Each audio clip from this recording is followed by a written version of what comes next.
Hi guys! Welcome to episode 15 of the Knit and the Grit vlog podcast, video podcast, whatever you want to call this. My name is Jackson. I am your host. Welcome to my channel where I talk about all the crafty stuff that I do. And yeah, we are on episode 15, additional side note / intro stuff.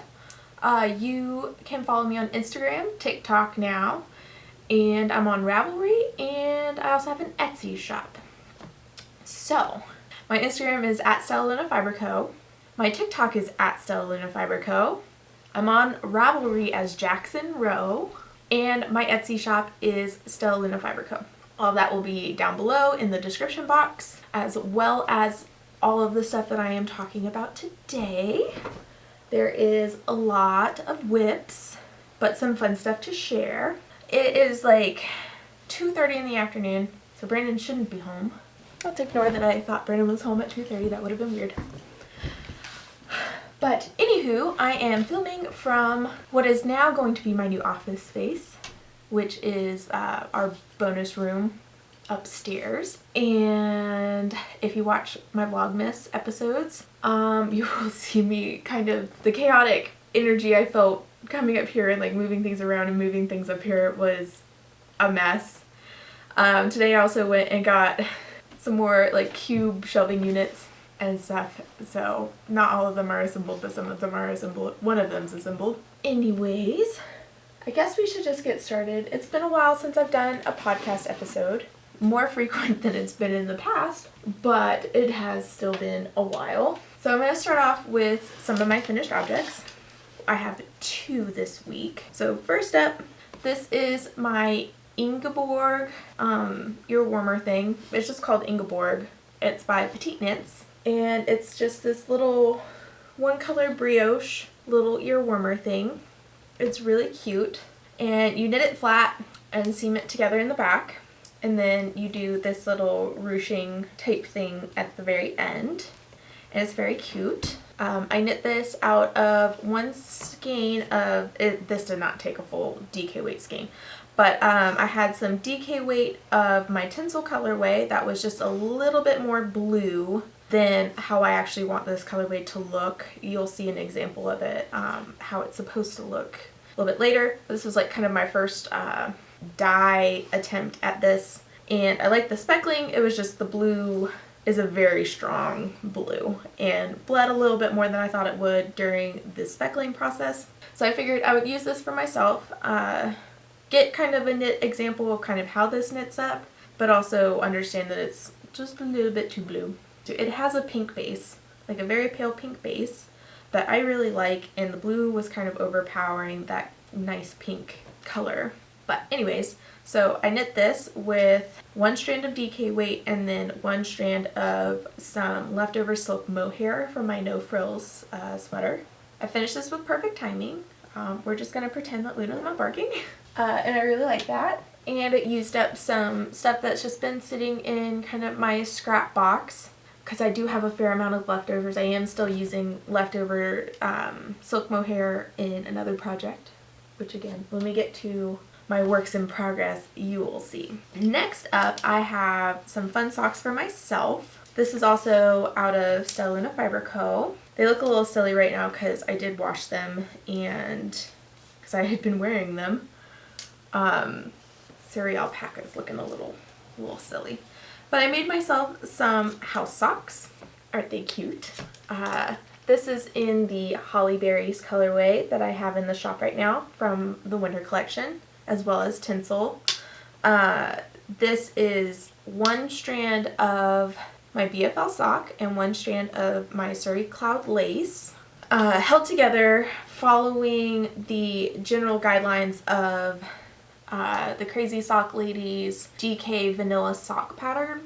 It's a free pattern on Ravelry. I think she also has it on her website. I'm not 100% sure on that, but I do know that she has a website, and I think she's putting her patterns on there. My main difference is I did a shorter leg and I did a garter heel flap, which I really like. I've done it on another pair of socks that I'll show in just a second, and I'm kind of continuing the garter heel flap with any DK weight kind of socks that I'm making right now. It's just nice, and it's a no-brainer, and it's easy to pick up stitches when you attach your heel flap to the rest of the sock again. But really like these. These are so comfortable and warm and soft. And I did the medium size, so I casted on 48 stitches. I did 10 rows of ribbing for the cuff, and then I did 15 rows until I started my heel flap.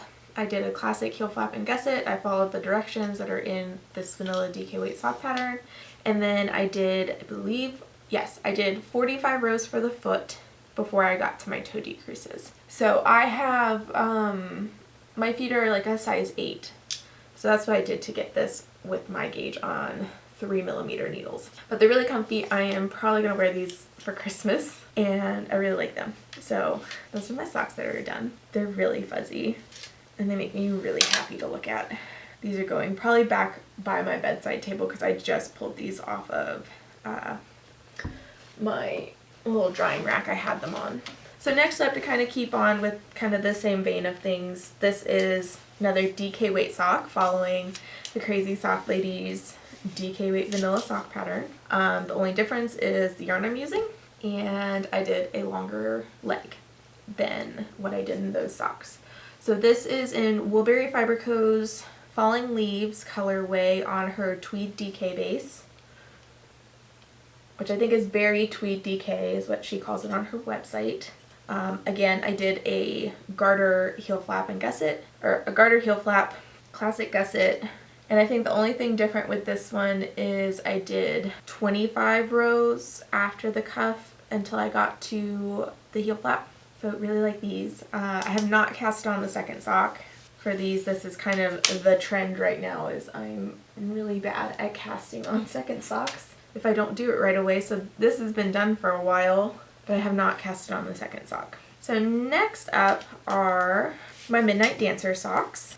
This is a pattern by Sari Nordlund, and like super nice little vanilla sock with a German short row heel and this cute little ruffle on the cuff. I really like this sock pattern, and I think it looks really great in my Falling Leaves colorway. This is on my silk sock base, and I just think it's really lovely. I have not cast on the second sock with this either. My biggest thing that's putting me off is I have to cast on about 200 something stitches to do the ruffle, which takes up the whole, I think it's like a 20 something inch cable needle that I have that I did the first pair on, and I have not wanted to cast on that many stitches. But those are my half finished objects and my finished objects. And then I have a whole pile of whips, which, I mean, those are whips too. I just don't have anything that I'm like actively knitting on with them right now. Since it's December, it's actually the 8th of December, I figured I will show some of my Christmas knitting that's happening first. I've talked about these a little bit on the Vlogmas, or on my Vlogmas. I am knitting some socks for my mother-in-law. She really likes pink and bright colors and sparkles and things like that, and she really liked my Tinsel colorway when I came out with it, and she specifically asked for a pair of socks out of Tinsel. So that's what I'm doing. This is what Tinsel is supposed to look like. I'm just gonna close the door because the puppies are going nuts. But I am on the heel flap. I'm making her shorty socks, so these should go by pretty quick. The only thing is I've been doing my Advent knitting, and that's all I've been working on. I have not picked these up since I casted them on after finishing my other socks, my little house socks.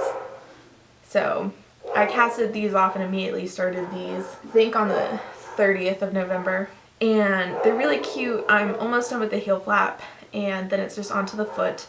So it really should not take me very long. My mother-in-law's feet are a little bit bigger than mine, but given kind of the gauge of my house socks, I think there will be enough stretch to where I don't need to really knit more for it to fit her foot. either way, what I'm doing here is that's a little bit different from my house socks is I'm holding this with leftover silk mohair from my no frills, and I should have plenty because I had a lot of leftover mohair from that, from various different pieces, so it's like all broken up into like little tiny nuggets. But I'm glad to be getting some use out of this, especially since I think I'm a little bit allergic to mohair.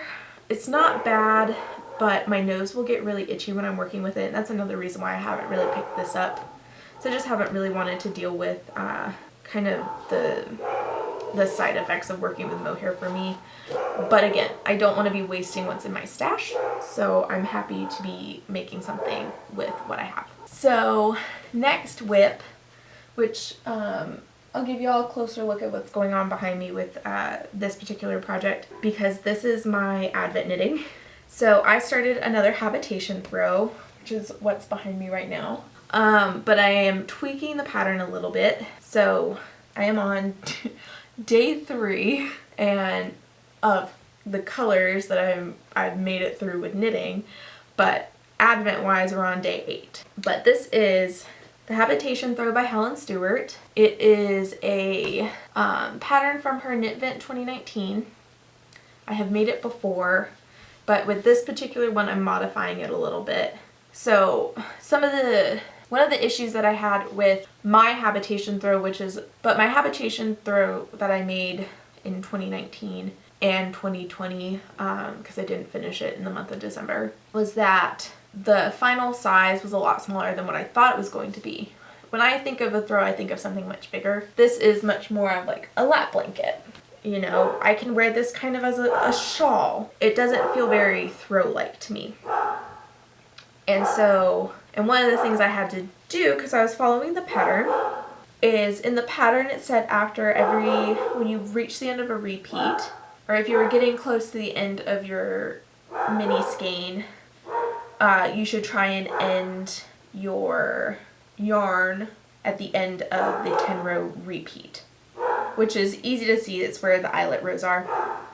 And so that meant I had a lot of little tiny scraps left over from me trying to manage my yarn. And so when I got to where I thought I was getting low in the amount of yarn I had left from my mini skein, the next 10-row repeat I would stop knitting with that color and switch to the next color. So this is, it looks great, and there's not, the way the colors end with the 10-row repeat and everything's really, really nice visually with the final product. But I just wasn't the biggest fan of how small it was. That's Zoe. Hi, baby. That little barks a lot. So what I'm doing with this Habitation throw is I am not doing the eyelet rows, and I am knitting until I am as close to done with my yarn nugget as possible. You can see it a little bit more on this side, I think. There's my little strings from where I have finished the yarn from a colorway. And so they're just like little bits to where I knitted my colors together. So I hopefully don't have a lot of weaving ends to do, but I wanted to leave a little bit of a tail in case I did want to go back in and weave my ends in at the end. Just kind of depends on what I want to do when I'm done with this.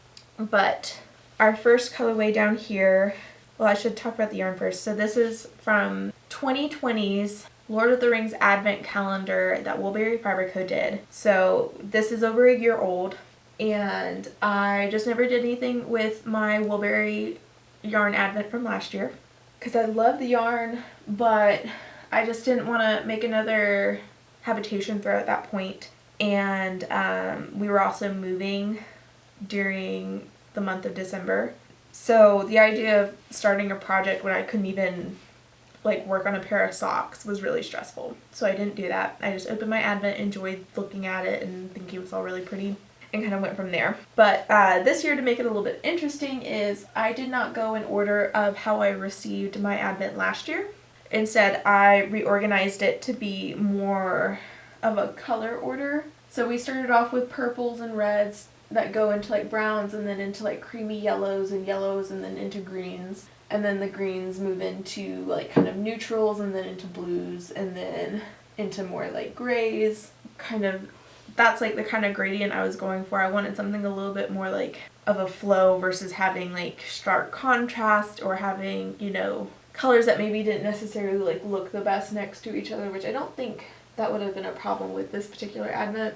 But I figured since they were already open, I might as well organize them in a way that I find visually appealing. So that's what I'm doing, or that's what I did when I set up my advent, is I reorganized all of it into an order that I like the progression of. And so each day I come up here and I pull my little skein out and I go and skein, or I go and wind it into a little mini skein cake. I just haven't done that for today's color. But the first color on here is Isengard Unleashed down here. And then right here we have Elrond. And then I'm on the Aragon colorway, which I'll show you a little bit closer. So this is like getting into kind of more browns and stuff with the purple. And then, oh, I have it in here. The next colorway will be Boromir. And then we have Gimli. I'm just going to show y'all up to day 8. This one is Samwise the Brave. And then we have If I Take One More Step. I'm kind of excited to get to this one. I think it'll be really pretty.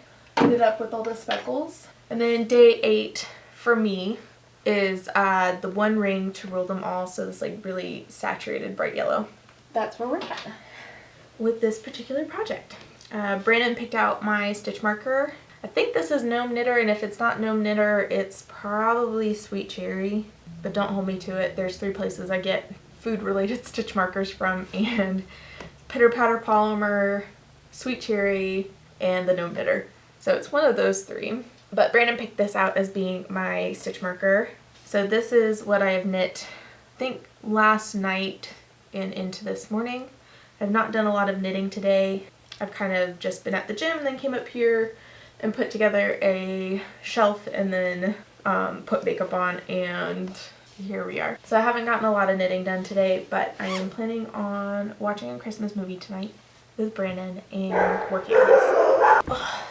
They bark at everything. Next up, I'm gonna run through my sock whips because I have not touched these sock whips in a while. And we'll go from oldest to kind of most recent really fast. So my oldest sock whip is from this past spring.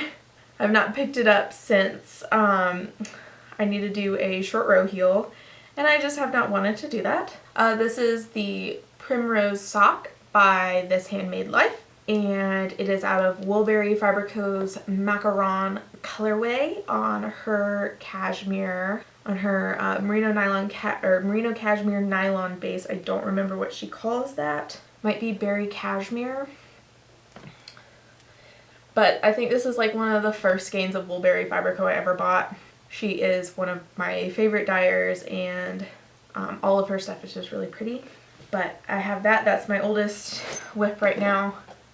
Probably won't be picked up until I'm itching for spring again and I want spring socks. So, oh well. I'm just letting it live its life and look at it and be reminded that I need to pick it up. Next is my Kindling Socks. This is a pattern by Lindsay Fowler, and super nice, like really easy sock pattern, very beginner friendly, with a garter heel flap, which is where I got introduced to a garter heel flap in the first place, was doing these socks. And this is out of my yarn company, StellaLuna Fiber Co. In Autumn Bonfire. Super cute. I'm on the foot. It's like the easiest part of the knitting, and I just haven't wanted to do it. And the little By the Bay Bag Company tote that I got from my in-laws for my birthday. I believe this is the next one. These are some fun little Halloween socks that I casted on. This is out of Woolly Mammoth Fiber Company in her Spice Pumpkin, which is this orange at the top. And then her Trick or Treat colorway, which is from a few years ago. She did like a whole Halloween fall update, and I don't know if she has dyed these since. But I've had this sitting in my stash for a while and casted these on the night before my birthday. And again, have not touched them. Again, these are vanilla socks with a German short row heel, and so it should be really easy to finish them, and I just have not. DK weight socks right now are just really nice because they're so fast. That's in an old Fringe Supply Company bag. And then in my tiny little quarter bin, I have one sock, a sprocket sock out of my Equinox mini set. So we have Oxblood, Leaf Peepers, Equinox, Spiced Pumpkin, that one should be Autumn Bonfire, Hot Spice Cider. So it's all of my little minis that are in that mini set into a really cute little sprocket sock. Which I'll show you the back where you can see a little bit better kind of all of the colors together. I really like how these are looking, and I just need to finish the short row heel. I think I'm a couple of like back and forths with the short row to go until I'm done. I'm really close though. Yeah, I have like three more like short row kind of repeats until I'm done with the heel. And then I'm starting the color pattern again until I get to the toe. But that is it for socks. And then I have a shawl type scarf thing. I think it's a scarf. It'll look more like a scarf when it's done. It'll be a really stretchy scarf. But this is the Mallow Flower by, I believe her name is Tyne. If I am wrong, I am so sorry. But I think it's Tyne Swedish. She is the Cleverest Stitch on Instagram. And this is her Mallow Flower design. And I'm not even halfway through the first color.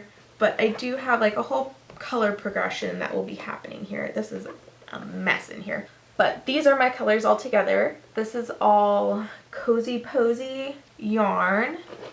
I've had this since I was in college. Like, if you've watched my early podcast episodes, I think you've seen this because it's at my house in Oxford. This is Cozy Posy Yarn Company. And we have Birch, this is Brick and Mortar. And then this is Firelight, but I do know that one's Birch. And these two might be flip-flop, but they're very similar. A lot of them have very similar colors, and it's kind of just moving from like creamy with some gray variegation to more of a gray base that's kind of in the middle to like a darker gray base with a lot of like similar colors. And then there's like an I-cord edging that I think can be done in a different color, but I haven't quite decided if I'm going to use a different color or not for the I-cord edging. But this is a really nice, easy, simple pattern to follow. It's twisted stitches and it's like a twisted rib. And it's super soft. This is Cozy Posy's Merino Singles. So it's like her cloud base, I think is what she calls it. But really nice and really soft. And I think this will be gorgeous and look great with some things that I've already knitted and kind of what's in my wardrobe to begin with. I wish I had dedicated more time to this though, because it'd be really nice to have right now. If that's not the knitting struggle for like everyone out there, where it's like you want to work on the things during the season that you actually like practically need them, but you don't want to work on them when you could be preparing for when you need them. But that's the Mallow Flower. And then next up is my sweater whip in my big porter bin, which has seen a lot of love and knitting on and stuff like that because we have a sleeve. And I figured I'd do a few rows on the body before I started on the other sleeve. And I have weighed my little nubbin of wood smoke to find out if I'm gonna have enough to do the second sleeve, and I think I am. Weight wise, it looks like I'll be fine. It will be yarn chicken, and I think that's why I haven't wanted to go and work on the second sleeve, because I don't want to find out that I am short. But I finished the color work. I'll show it from this way because this is the front.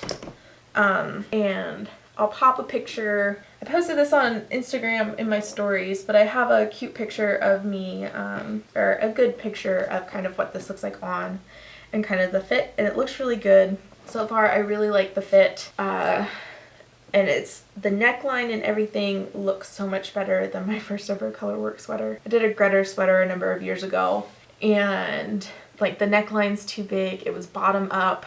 I don't ever want to do another bottom up sweater again. And then like all of my color work was really loose, and it's cute, but I don't know how to, I might have to look into getting some like elastic to kind of keep the neck in, because it kind of stretches out to where it's like almost off the shoulders, but it's not supposed to be like that. But I really like how this is fitting. The neckline is nice and sits at a comfortable place around my neck, and just everything, like his color work is gorgeous. I put on a few rows past where I split for the sleeves, and I have everything like pretty much ready to go to pick up the second sleeve and stuff, and like kind of just power through it, especially now that I know kind of what I did here and things like that. I'm interested to see how this is gonna block out, because I don't really want it to grow,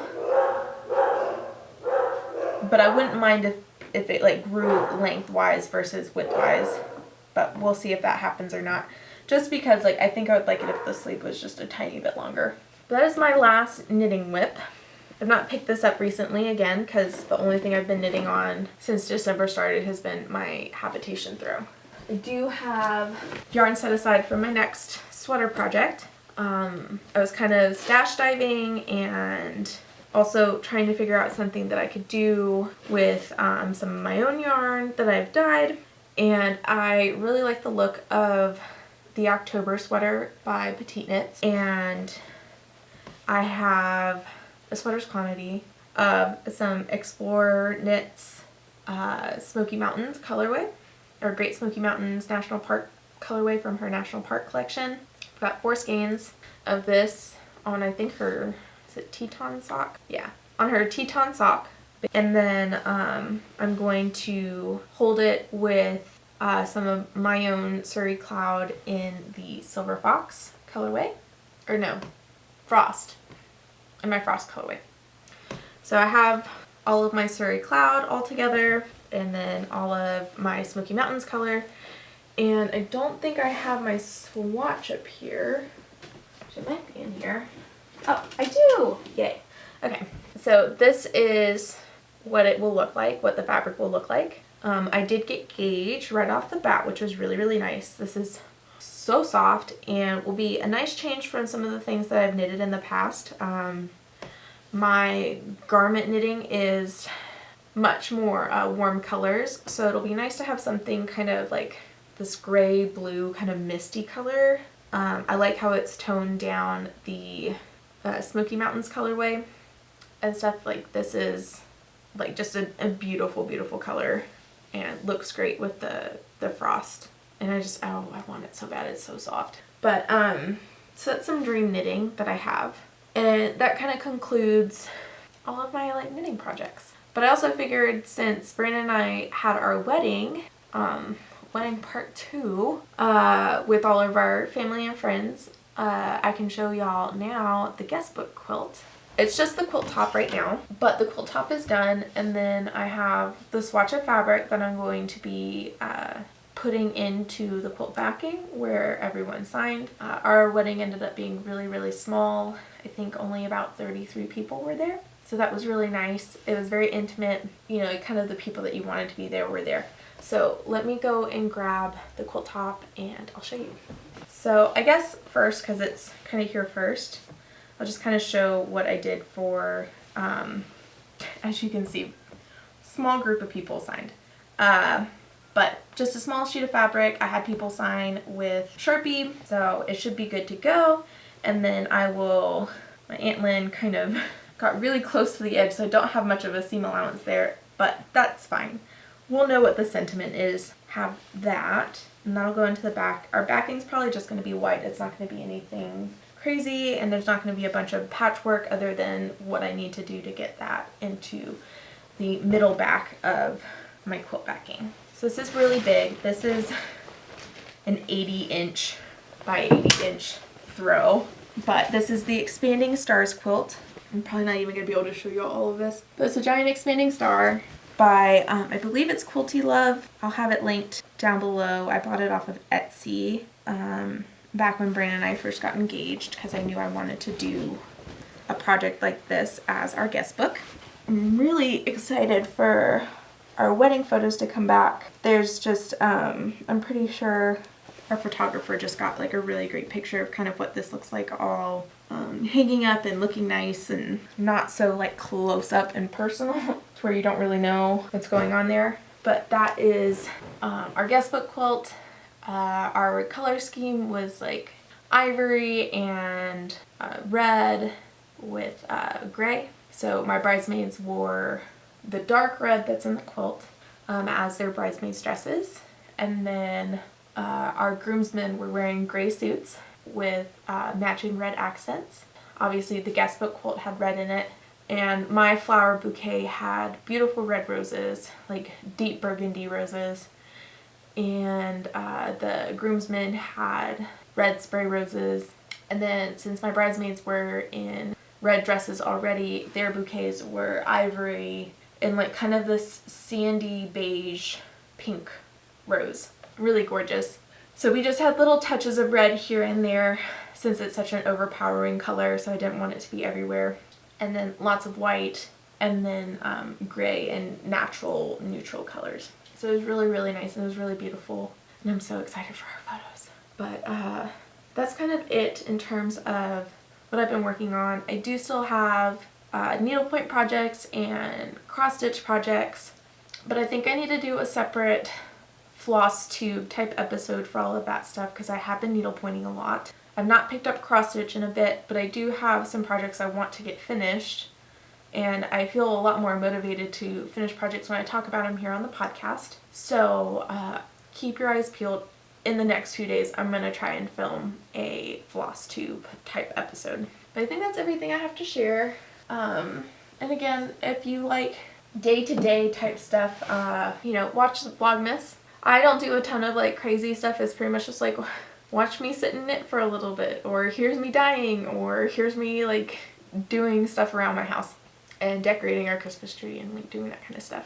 The only thing is they're probably longer episodes than what everyone else is putting out just because I'm grouping multiple days together. It's just a little bit easier for me in the editing process rather than trying to worry about getting a podcast episode, or instead of me having to worry about editing a Vlogmas episode to go up every single day. I'd rather film and then edit and then film some more and then edit some more and then get like a few days up at a time versus every single day.